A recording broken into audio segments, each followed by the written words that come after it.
Hello, beautiful people. Happy Wednesday to you. Welcome to another session of dad advice from Atlanta, Georgia, to wherever you might be around the world. I realize today is I've been doing this about a month now, so it's about 30 different questions and answers, and not a lot of repetition, actually, so that's kind of cool.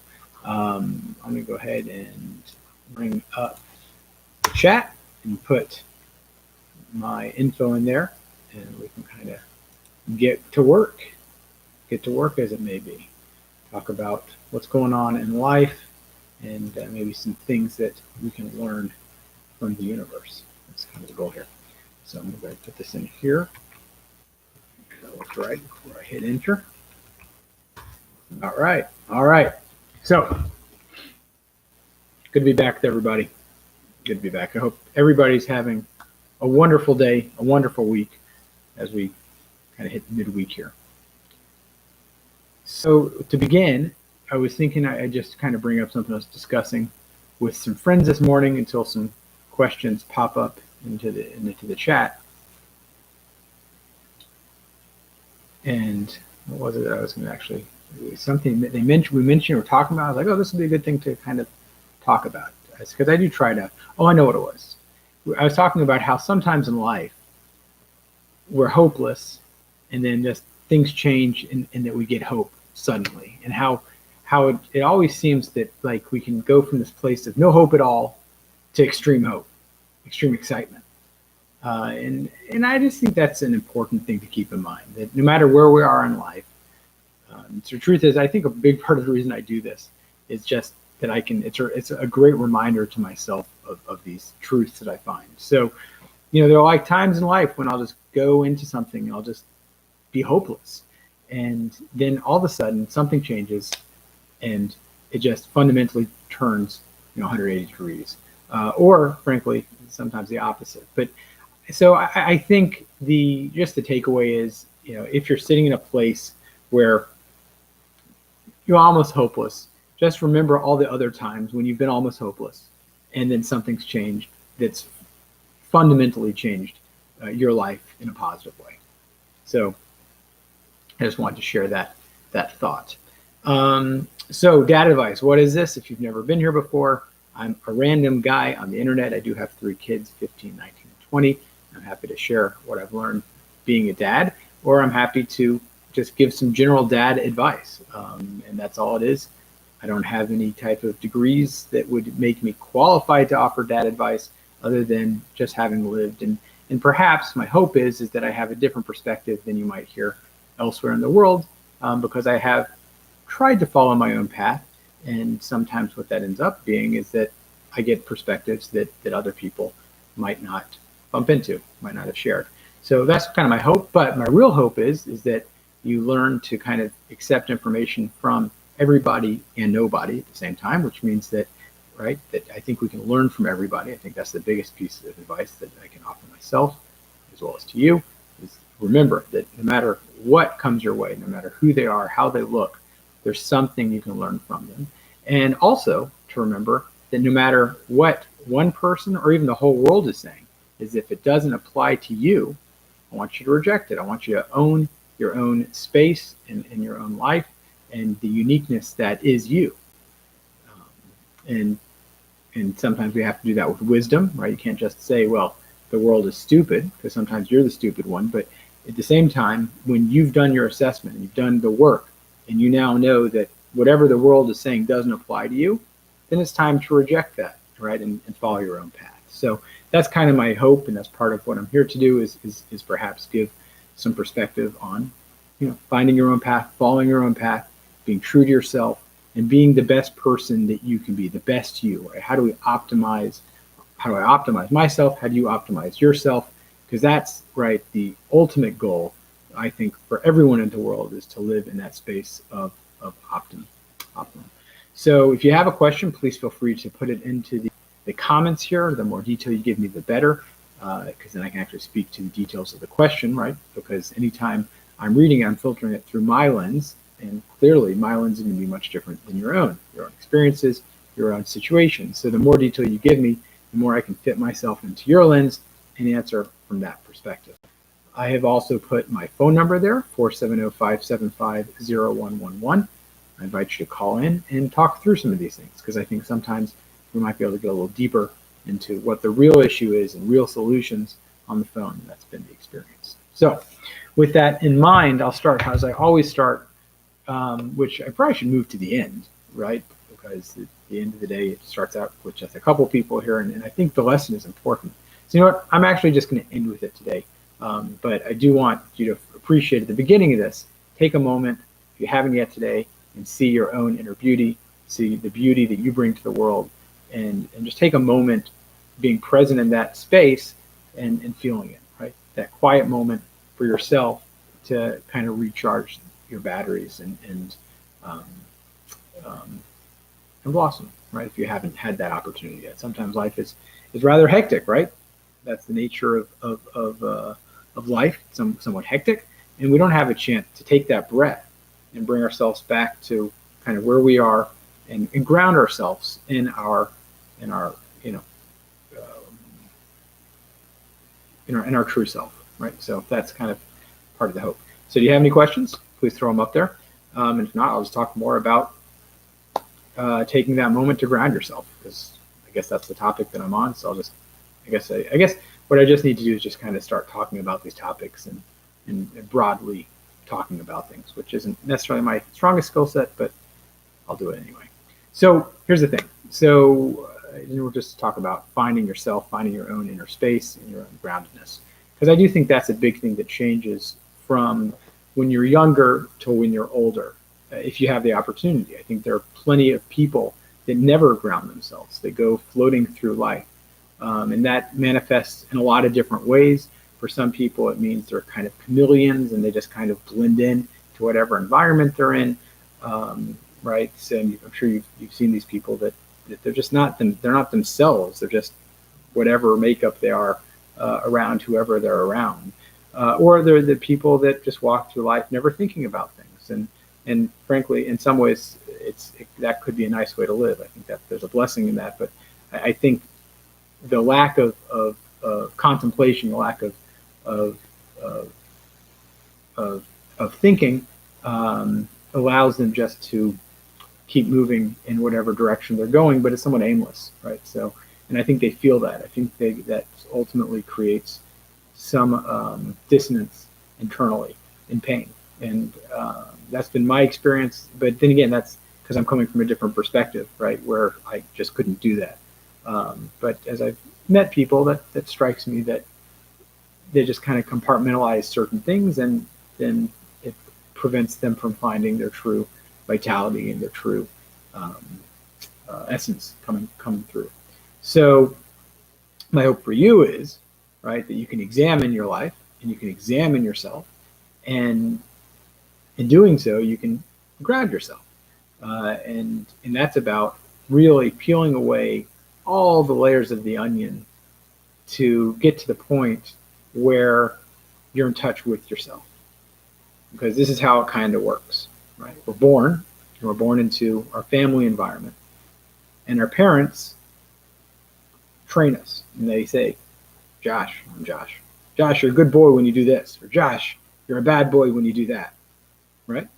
So when that's happening, it's training us, and it's creating a voice in our head.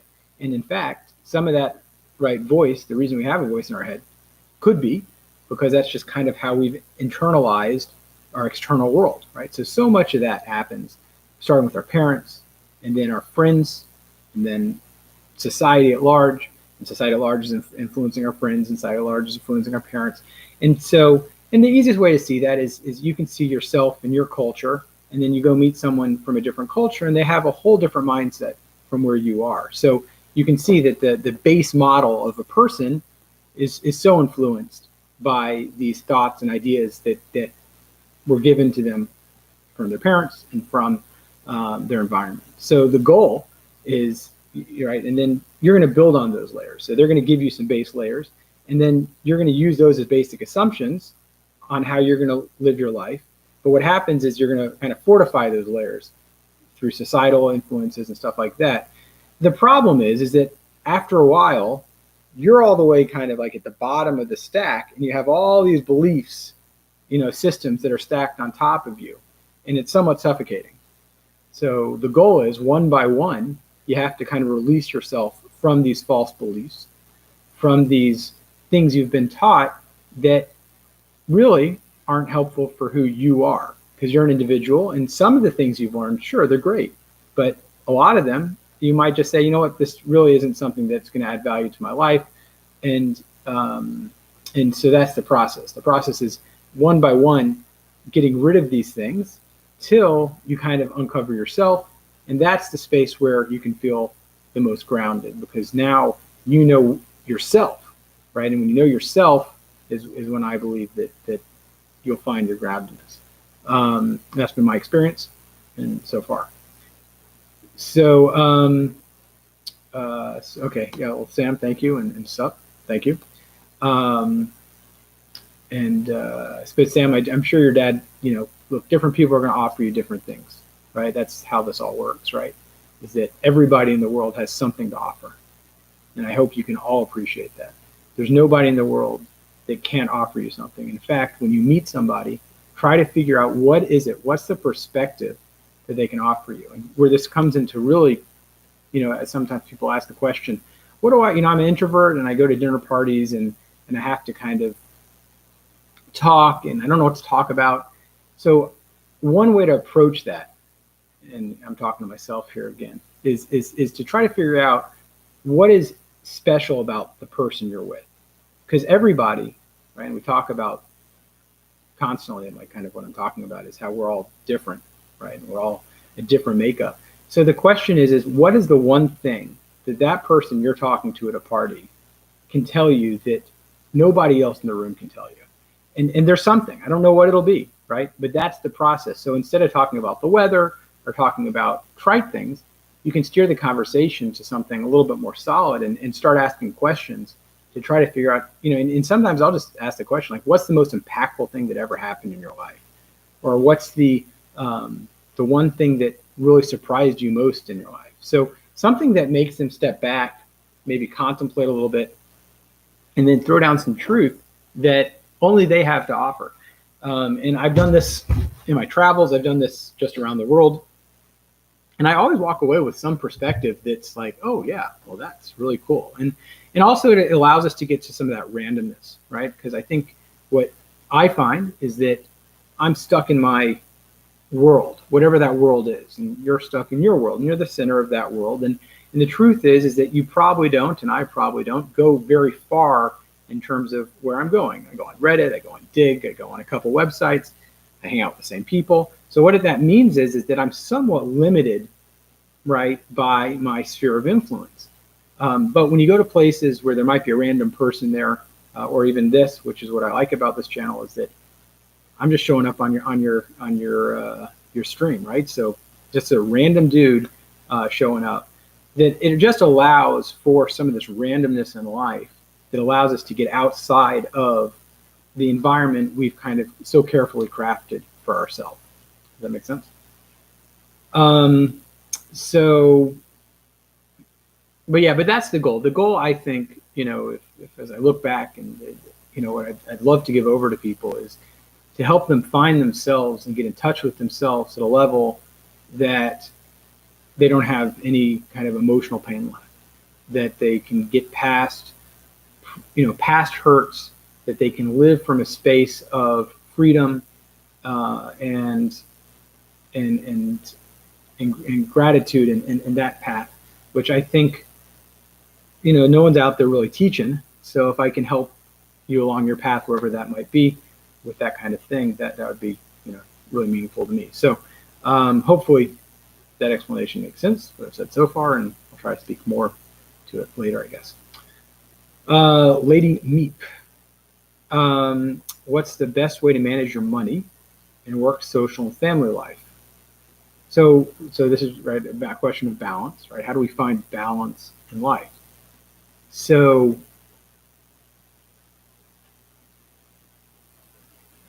yeah. So I'm trying to think if I should abstract it to just general balance. So I think I will abstract it. And I was talking about balance with some friends the other day, and someone said it's kind of like riding a bike, right?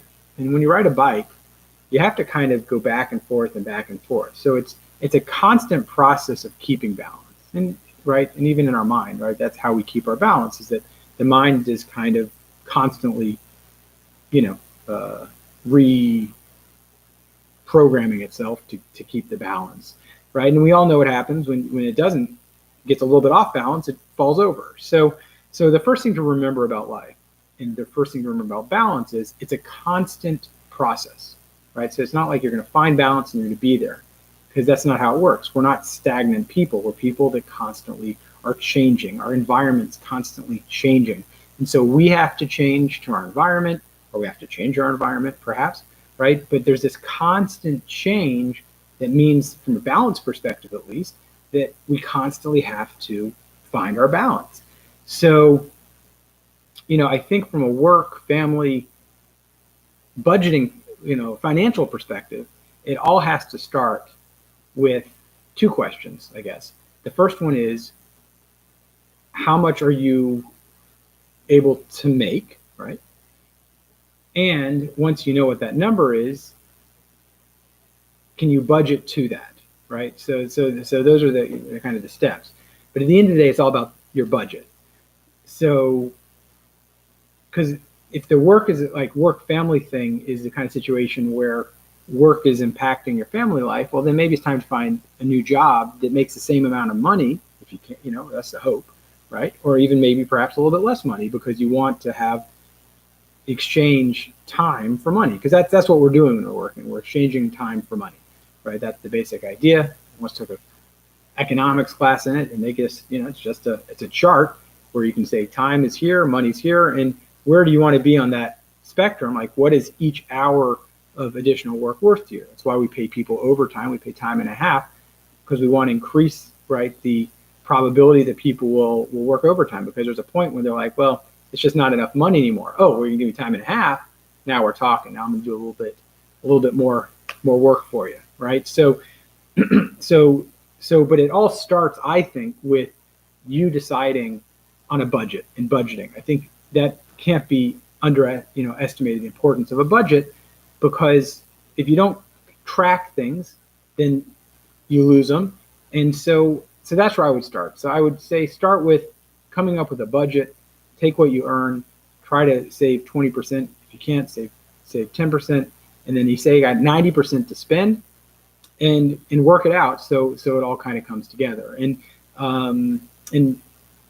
hopefully you can lower your spending, right? Which might mean, shopping at different places than you're used to shopping, shopping at thrift shops, whatever it might mean for you that you don't currently do, because there are ways to decrease the spending. Obviously, it's important that whoever you're in partnership with follows the same path.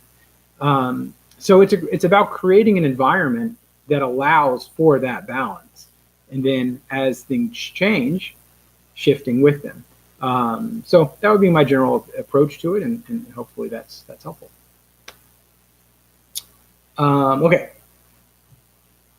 How do you figure out what to do with the rest of your life?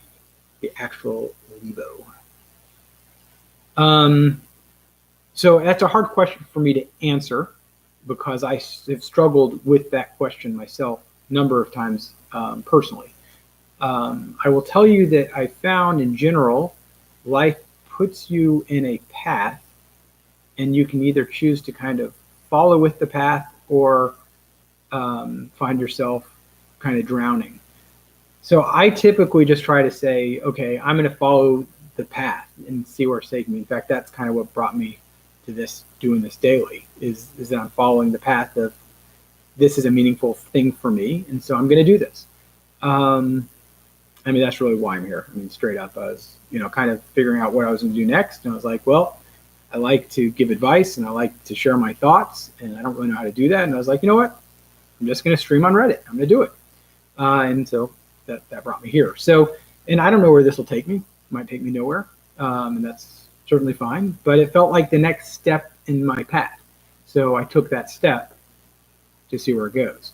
So I think sometimes, and this is a little bit different from if you're in high school or you're in college and you're trying to figure out what should I major in, and I'll speak to that since there aren't that many questions here today. So, I would say that really part of it is figuring out what do you enjoy doing, right? What do you enjoy? Do you enjoy business?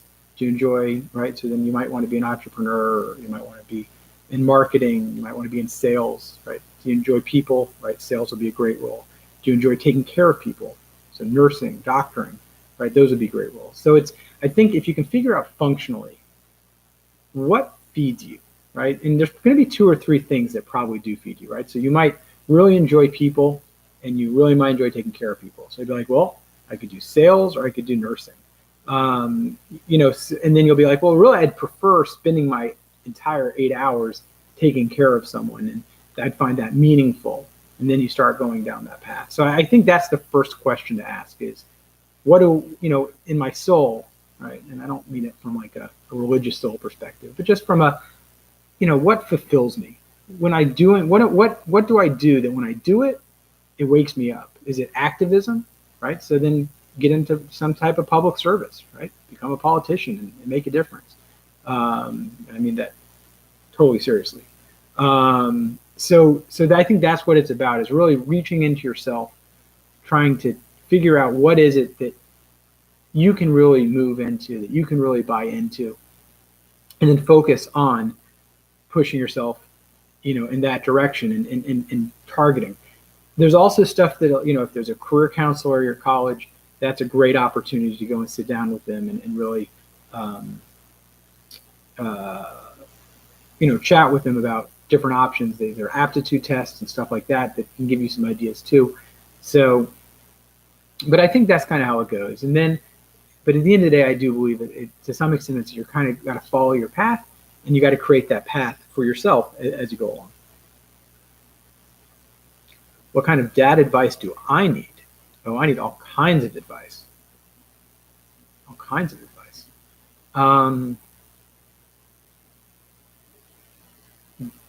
What do I actually? Let me come back. I mean, I like the question. I don't know that I have anything that I'm kind of right now. I'm working on surrender. So I'd love thoughts on surrender. Okay, Moonchild, welcome back. How do you deal with someone who really annoys you at work, and who is the boss's favorite, despite you both doing the same job and work? Yeah, that's insulting, isn't it? That's insulting. So the first question I would say, does the person annoy you because they're the boss's favorite, right? If you look at it honestly, right? So if you take the boss out of the picture, and let's say the boss liked you more, would you still find that person to be annoying? So that's the first question I would ask you. And my gut is that you would say, yeah, Josh, that it's not so much that the person annoys me, it's the fact that my boss appreciates them that makes me think they're annoying, right? Because they seem like a kiss ass or whatever. So to some extent, this is going to be about your own work. Oh, looks like I got disconnected.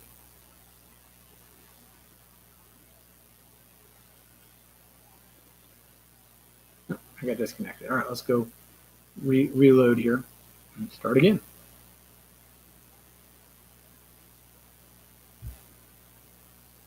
Go for another 20 minutes.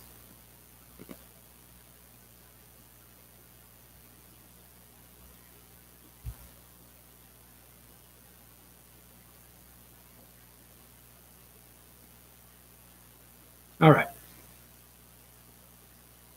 So we're back. Not sure what happened there, but shut down. So the question was, how do I deal with someone who really annoys me at work, who's the boss's favorite? So really where I was going with it was that my gut was that at the end of the day, the issue is that they're annoyed at the person. They're annoyed at themselves, really, right? They're annoyed at themselves that they're not the boss's favorite. And I'm just going to open this up so I can see people as they come back. Put that in there as well. So yeah, no, so I think that's what it is, right? And I get it. I intuitively get it. It's hard when we're not appreciated. It's hard when our hard work isn't noticed. It's hard when we're not the favorite, right? Especially when it's obvious and it's thrown in our face. So, I think you just have to create a boundary. You can start asking yourself, how impactful is this person going to be in your life, or this boss going to be in your life, right? Because I think that's a big part of it. Um, and yeah, that would be my general thoughts. All right. I want to start a PhD, but the next intake is fall 2021.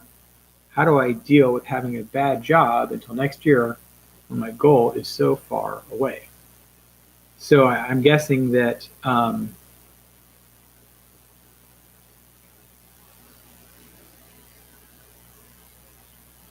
it's only a year.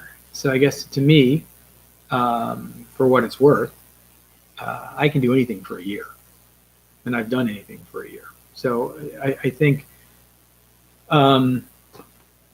the first thing I just kind of throw out there is that a year is really not that long of a time, right? It might feel like a long time, but I think I'd say try to find a job which you'll enjoy doing. Maybe it can even be, doesn't have to be a bad job, right? So it might not be an optimal job, but hopefully it doesn't have to be, if you don't want to be flipping burgers, it could be maybe working in a volunteer organization or a nonprofit or something where you can get some value out of it, or even better, something that's connected some way to your PhD. That would be the ideal, right? Can you find something which you can leverage in some way with your PhD?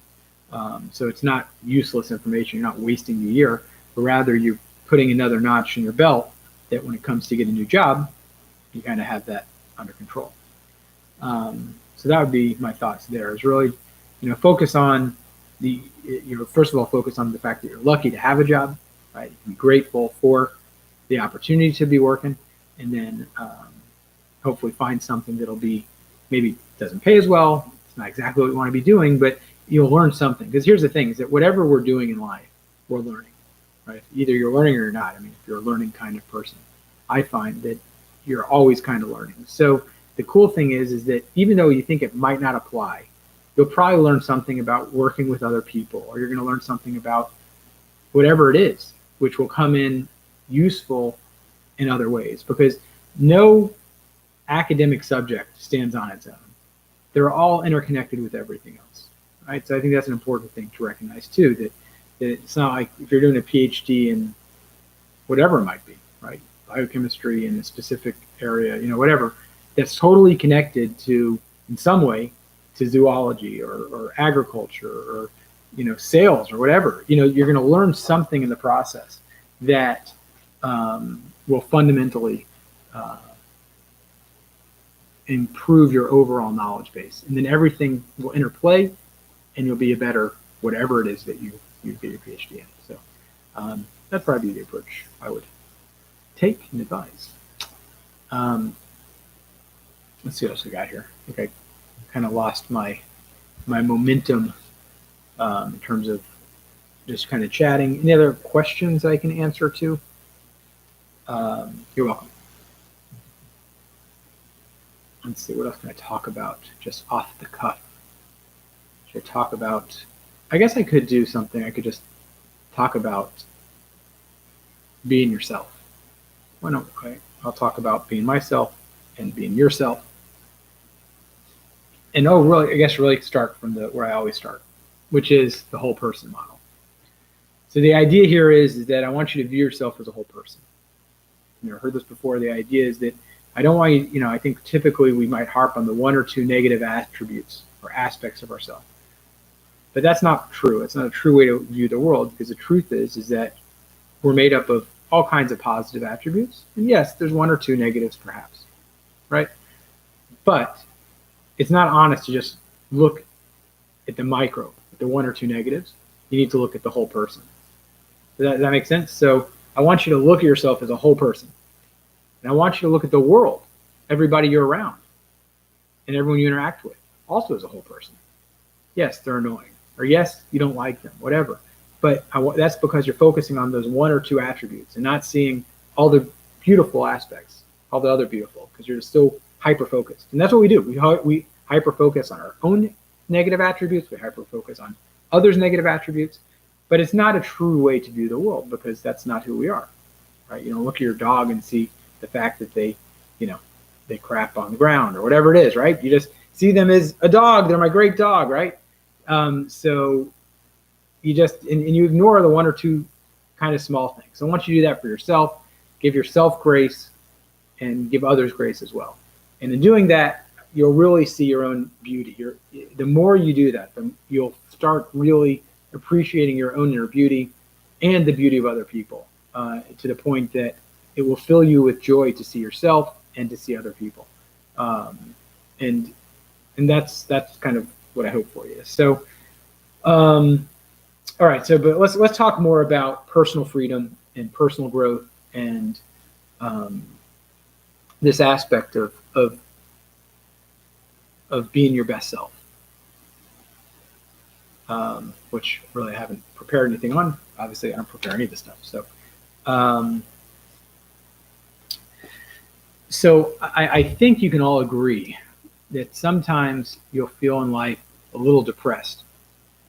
And usually what that's a sign to me is that you feel a little bit trapped, a little bit hopeless, a little bit that you're not able to self-express. So it's a sign. We have all these negative feelings. And what I think you'll find is if you can identify some of the causes. So negative feelings happen with a cause, just like any positive feelings typically are going to happen with a cause. It's 100%, but for sure, any negative feeling we have, right? If we have anxiety, which I'll label as negative. So there's a cause to it. There's a thought process. There's something we're afraid of. So what I want you to start recognizing is whatever you're having, whatever negative feeling you're having, I want you to try to figure out what's the root cause of that negative feeling. Because once you create some awareness around that root cause, then you have some hope to change it. Now, sometimes it'll be situational, and then you're going to have to change your situation, right? So I'm not saying it's going to be easy or even one step. Sometimes it'll be multiple steps to get through whatever layers you have to release yourself from your situation. Because sometimes that's just your situation. So you have to find balance, like we were talking about earlier, or scope the world a little different, your world a little different to allow. And it takes time because some things just don't change overnight. It's a process. And the cool thing is that we do have a decent amount of time. Sometimes it doesn't feel like we do. Sometimes it feels like life is super short. But the reality is in a way, life actually is somewhat long. And we're going to have an opportunity throughout our life to, pivot and change. Point being, if you go to the kind of topic of relationships, and you look and you see, well, why are these people getting divorced after 10 years or breaking up after 10 years? And it's because over time, they both changed, and sometimes they've diverted from each other's paths in such a way that, it can start out this way, but it ends up, fundamentally far apart. And that's what we do. We're constantly kind of pivoting and changing as we learn things in life. And it's a long process. So, I just want you to appreciate that and maybe take a moment to kind of look internally when you're having negative thoughts and using those as teaching moments. Actually, I'm going to take that in for myself. Any negative thought I have over the next day, I'm just going to try to take that as a teaching moment to myself to unravel a little bit. Why do I think that? What is it accomplishing for me? What's it doing for me? What does it do for my ego, right? For my overall system. Okay, so got a questions. I'm going to go to the questions. As always, tattoos really that bad of an idea? So I don't know who said they were a bad idea. So maybe we should question the assumption that it's a bad idea, right? Can it be a bad idea? Absolutely. Most ideas can both be good ideas and bad ideas. Tattoos are largely cultural. So, right, so your perspective of tattoos can be very different depending probably where you're raised in the U.S. versus perhaps if you're raised in an Aboriginal kind of environment, where you see youngsters getting tattoos, or it's part of the process of becoming a man, it's part of a cultural thing. So the first thing to always remember about all these things, right? And this goes back to what we were talking about earlier, where there are these societal lessons that we pick up and we don't even know we're thinking it, right?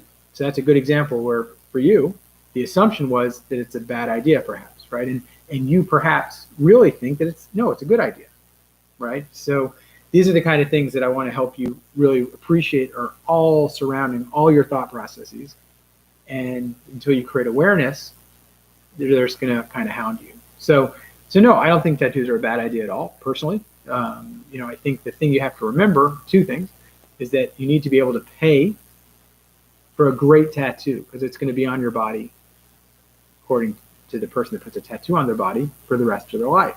So, I think that it's not something you just wake up and you do. It's something that you should find the best tattoo artist. So you have a piece of art on your body, right? Treat your body like the beautiful piece that it is, piece of art that it is. So that's the first thing. And the second thing really is, especially when we're doing things when we're young, is just to keep in mind that what's important today is not what's going to be important tomorrow, right? So you think, hey, you know what? The most important thing to me right now is whatever it is, and I'm going to get a tattoo about it. And what you might find, especially as you're a teenager, early 20s, even late 20s, and frankly throughout your life, is that what you like now is not necessarily what you're going to like in 10 years. Back to the kind of relationship thing we talked about. It's just a nature of us and the nature of us changing. We're constantly changing. And so I think that's just something to keep in mind when you're selecting your tattoo, right? To make sure that you're kind of being conscious that it's not just something that speaks to you now, because at the end of the day, you want something that's going to speak to you when you're 40 or 50. And then, and there's a reason why I think there's more tattoo removals than tattoos.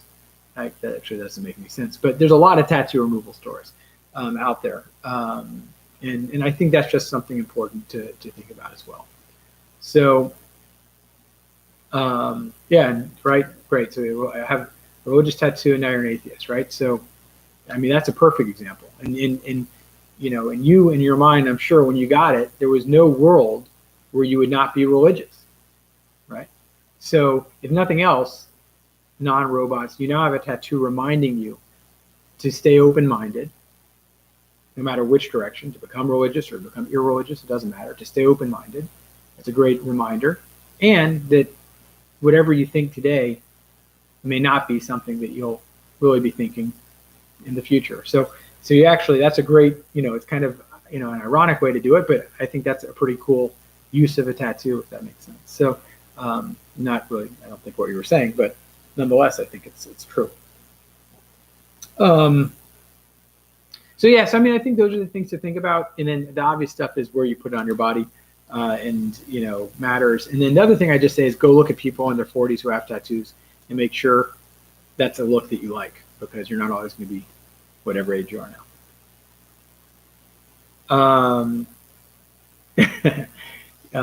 Happy to be your dad in the royals. I'm not sure what that entails, but as long as it doesn't involve money, I think we're good.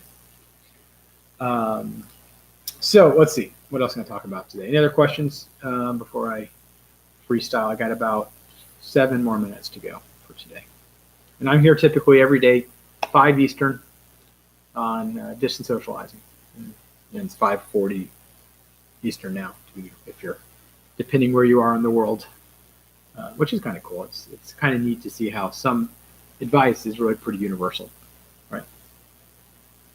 3 questions up. All right, that's what I got here.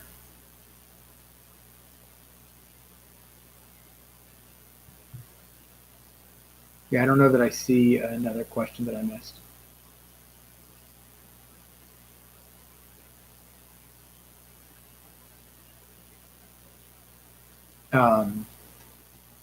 What's my favorite memory of my dad? Hello from Scotland. I plan on getting to Scotland soon. That's on my next couple trips. I almost went recently, but I didn't quite make the cut. But I want to come and do the distillery tours and stuff. I'm looking forward to that. That's gonna be pretty amazing. Um, Favorite memory of my dad? It's a great question. So my dad's alive still. I'm lucky to have my dad in my life still. Still have his advice and his warmth. I feel very, very lucky to have that privilege. Um, let's see. He was just always there. My dad was always there for me, and I think that gave me right. I think I don't know if you're familiar with attachment theory, but the idea is that we create bonds and attachments to our parents. Usually it's talked about with your mom, but it happened with me and my dad and my mom, where you get this, what they call a secure attachment. And it's a gift, right? So if you're not familiar with this, you can look it up. I'm really not doing it justice. I haven't read about this probably in 7 or 8 years. But the idea being that sometimes we can, and you can see it in your own relationships, right? Can you hold on loosely? Right? Do you need to hold on really tight to the person you're in a relationship with? And some of that has to do with kind of abandonment and attachment from when you were a kid, right? So did you feel that your mom was there for you, right? Were you comfortable? Like, and some of it's about the parents, some of it's about your nature, right? But when you went to a play date, right, and your mom kind of dropped you off, were you able to go? Were you able to go with the flow, or did you fear she wasn't going to come back?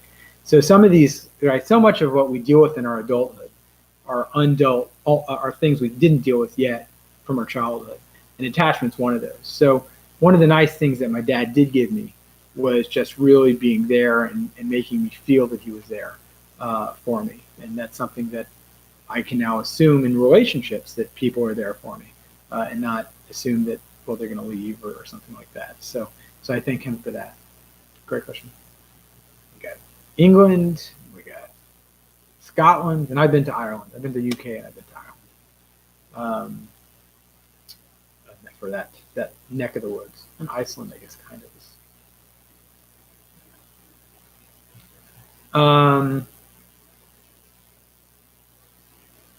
Attachment theory is what it's called. Attachment theory. Okay, so what else we got here?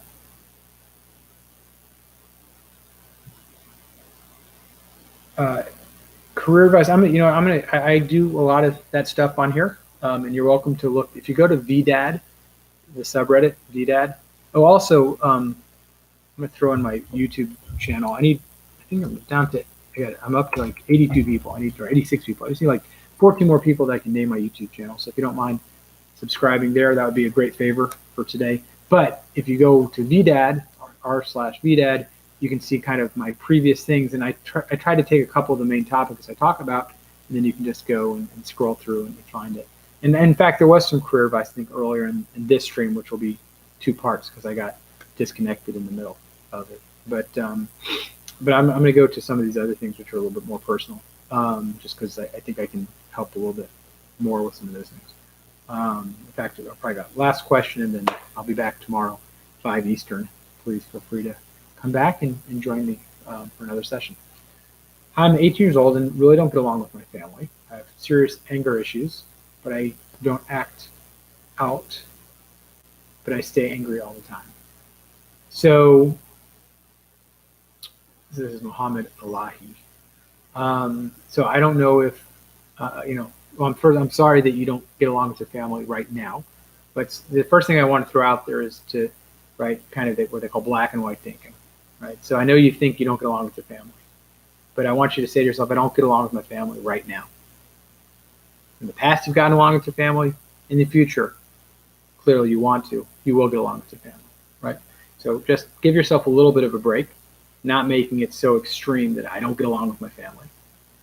Right? And so just by adding the words right now, it can give you a little peace, right? So right now, you're not getting along with the family. And the other thing you're talking about is anger. So what causes anger? What are some causes of anger? Is the thing that I'd like you to ask yourself. And I mean, I'm kind of out of time for today, but maybe I can speak to it briefly. But I want you to ask your own question, because different things create anger in people. Sometimes it can be hurt, sometimes it can be control. But I don't want to lead you. I want you to ask yourself, what makes me angry? What is when I feel angry, can you feel underneath the emotion to a thought, right? Um, can you start paying attention, right? And it's hard to pay attention to our thoughts because it's a thing that takes a long time to figure out how to do this. That's what meditation can allow sometimes is it allows you to start hearing your thoughts a little bit more clearly and become a little bit more aware of your own thoughts, kind of stepping back. So what I want you to, but the goal, and you can do this through journaling. There's a lot of different modalities that you can use to figure out what's that voice in your head saying when you get angry. And I need you to hear what that says.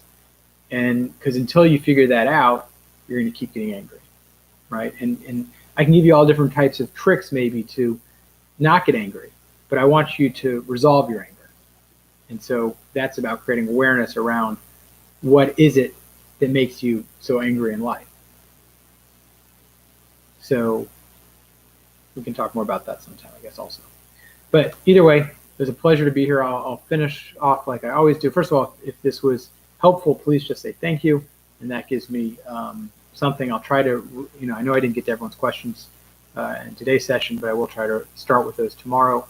And so you can come back and just check, the subreddit if you can't make it live, and I'll try to speak to those questions. But like I said earlier, my goal is that each of you can see that you're beautiful and that you can see your beauty kind of shining through because you are beautiful. I'm beautiful and you're beautiful. And I want you to really see it and really feel it, because in doing that, you're going to change your environment, and then the environment around you all changes, and it kind of butterflies to the rest of the world. So please take a moment and see your beauty and give yourself a break and enjoy the rest of your evening. So cheers. Be well.